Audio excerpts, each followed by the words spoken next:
This right here is a map of the Persian Empire in 490 BCE, before the Common Era. And you see that it is an extensive empire. It was established by Cyrus the Great and then his successors. We talked about it in previous videos, how they were able to conquer the Neo-Babylonian Empire in 539 BCE, and then go on to conquer much of the Middle East, able to conquer the long-lived Egyptian Empire. And they seem somewhat unstoppable at this point in 490 BCE. At this point, we have Darius is ruler of the Persian Empire, the Achaemenid Empire, as it's often referred to. And they're able to keep expanding until they come across some unexpectedly resistant people, and that's the Greeks. And this is probably one of the most famous and legendary stories in history, the rivalry, the conflicts between the Persians and the Greeks. And you should maybe take it with a little bit of grain of salt, because what we know of it, the history that I'm about to give you, comes to us from Herodotus. And Herodotus, who's often known as the father of history, he was Greek. And he also lived after a lot of these conflicts happened. And he wrote about these conflicts. His adult life was well after these happened. So he had to talk to people who were around that time. And obviously, he is getting the Greek side of the story. There are no surviving Persian accounts for it. So you might want to take it with a grain of salt, because the accounts of Herodotus do tend to make the Greeks look pretty good. But let's just talk about what happened, because taking it with a grain of salt, it is a fascinating series of stories.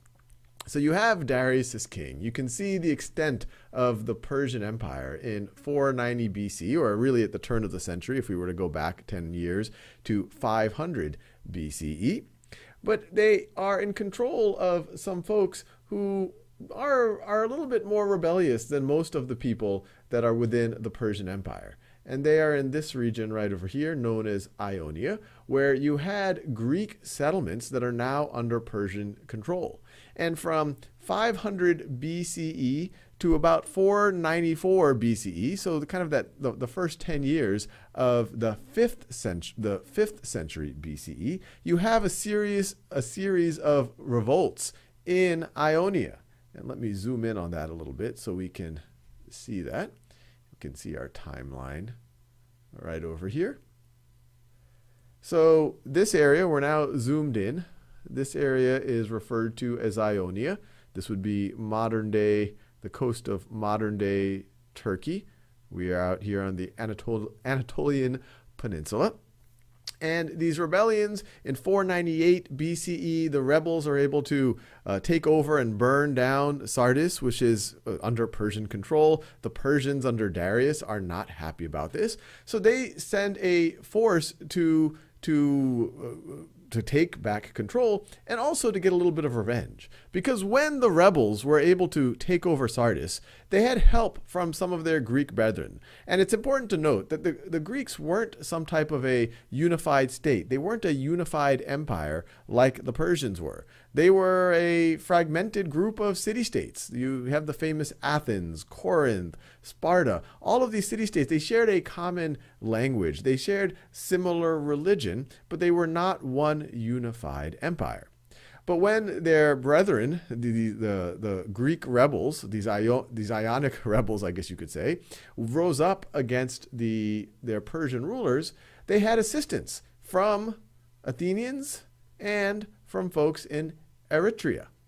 And so when Darius finds out about this, not only does he want to take back what the rebels had, he wants to suppress them, he wants to put down that rebellion, he also wants to have revenge on the Athenians and the Eritreans. And so the first thing he does is he sends out a fleet in 492 BCE. So you see his fleet here in green, this fleet that I am tracing.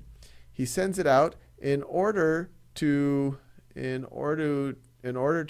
seek revenge on the Athenians and the Eritreans, but he is unlucky. And once again, these are the accounts of Herodotus. His fleet, his large fleet, runs into a storm and is mostly destroyed.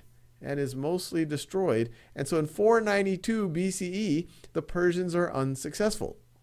But they're not satisfied. Darius is not happy with that idea that we are the largest empire known. We should be able to take on these fragmented Greeks with a much smaller population, much less wealth than the mighty Persians do. So in 490 BCE, he sends out another attempt to take over, to seek revenge and to subjugate the Eretrians and the Athenians. And this time he is a little bit more successful. His fleet is not destroyed. So this is in this brown color. I'll try to color it in. This brown color right over here, you can see the path of the fleet this time. And he is able to subjugate and take over Eretria. But as he's going to Athens, which you can see right here, they decide to stop at Marathon. They decide that word might be familiar to you, and we'll talk about it in a second why it is. And that is where they are engaged by the Athenians. And the Athenians are able to defeat the Persians. And this is a very big deal in history. And once again, this is Herodotus' account. But up to that point, the Persians seemed invincible. But now the Athenians were able to actually destroy them in a battle. And the Persian fleet, they go back to their boats. They run back to their boats, according to Herodotus, and many of them are killed as they retreat. And they're going to go back around the peninsula, potentially to go attack Athens, but they decide not to, and they retreat. Now, the word so this is a very big deal in history, first of all, is that this mighty empire is put back in this battle. It oftentimes, historians will mark it as the beginning of kind of Greek ascendancy, the ascendancy of Greek civilization. At the end of these Greco-Persian wars, and we're really just in the beginning periods of right now, that's really the beginning of the Greek Golden Age. But as we'll see, the Greco-Persian wars are not over with the battle at Marathon. That was just the first, I guess, major interaction over the next few decades. Now, one thing that you might be saying is, hey, that word marathon, that seems familiar. Maybe some of you have run a marathon, or you want to run a marathon, going 26.2 miles. You might say, is there any relation to this battle, to this location in Greece called Marathon? And the simple answer is yes. So there's an apocryphal story. And when people say apocryphal, they're like, well, we're not sure if it really happened or maybe didn't happen. And this one, people are pretty sure it didn't happen. The story goes something like, when they had the battle, a messenger was sent from Marathon to Athens. And the distance from Marathon to Athens is roughly the distance of a modern marathon, around 25 or 26 miles. And the apocryphal story goes, they went to deliver the message of the Persian attack and the success of the Athenians. And then when the messenger gave that message, he just passed out and died. And so in the modern Olympics that we've set up now over the last 100 and something years, they said, hey, let's have an event that celebrates that run from Marathon to Athens. And that's where our modern marathon actually comes from. Now, the actual story, as best as I can figure out, and I encourage you to look up primary documents to figure this out for yourself, is it's mixing up a few stories.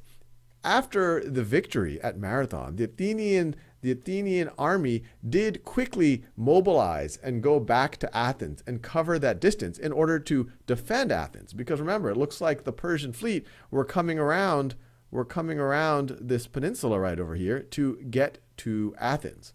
The story of that runner is there was a runner named Philippides who was sent from Athens to Sparta to convey a message. And that's actually a much further distance. So in a lot of ways, it's much more impressive. But those two stories were mixed up together into the story of Marathon, which is where we get our modern day distance of the marathon. Hey, let's all run roughly the distance from Marathon to Athens.